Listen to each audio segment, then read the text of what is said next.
जीवन का सच्चा उद्देश्य मैं रूप में पहला भाग। साधारण जीवन की भूल। मैंने देखा है कि अधिकतर लोग जीवन का उद्देश्य सिर्फ धन कमाना, परिवार पालना और सुख सुविधाएं जुटाना मानते हैं। लेकिन मैं सोचता हूँ, क्या सिर्फ यही सब करने के लिए इंसान जन्म लेता है? पशु पक्षी भी तो खाते हैं, घर बनाते हैं और अपने बच्चों की रक्षा करते हैं। तो फिर मुझमें और उनमें फर्क क्या रह गया? दूसरा भाग। जीवन का असली मूल्य। मुझे शास्त्रों से यह सीख मिली कि मनुष्य जन्म दुर्लभ है। भगवान ने मुझे बुद्धि, विवेक और संस्कार दिए हैं ताकि मैं अपना जीवन केवल भोग विलास में न गंवाऊं, बल्कि आत्मा की सच्चाई को जानूं और प्रभु के करीब पहुंच सकूं। मैं मानता हूं कि मेरे जीवन का असली उद्देश्य आत्मज्ञान प्राप्त करना और परमात्मा से जुड़ना है।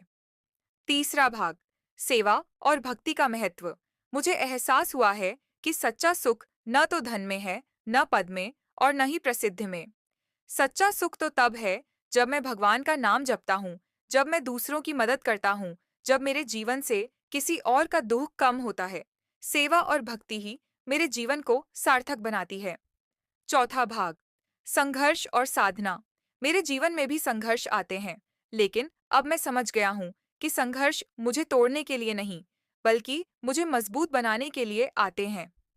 जैसे सोना आग में तपकर ही आभूषण बनता है, वैसे ही मैं भी संघर्षों से तपकर महान बन सकता हूँ। यदि मैं साधना, भजन और सत्संग में लगा रहूं, तो ये संघर्ष मुझे भगवान के और पास पहुंचा देंगे। पांचवा अनुभाग। निष्कर्ष। तो अब मैं जान गया हूँ कि मेरे जीवन का असली उद्देश्य है भगवान को पाना, उनका नाम जपना, उनकी भक्ति करना और दूसरों की सेवा करना।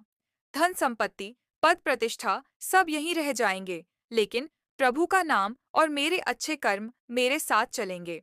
इसलिए मैंने ठान लिया है कि अपना जीवन व्यर्थ नहीं गंवाऊंगा।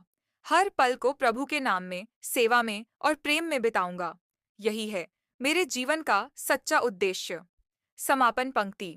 आइए हम सब मिलकर अपने जीवन को सार्थक बनाएं, भगवान के नाम का स्मरण करें और सच्चे अर्थों में इंसान बने। यही है जीवन की सबसे बड़ी सफलता।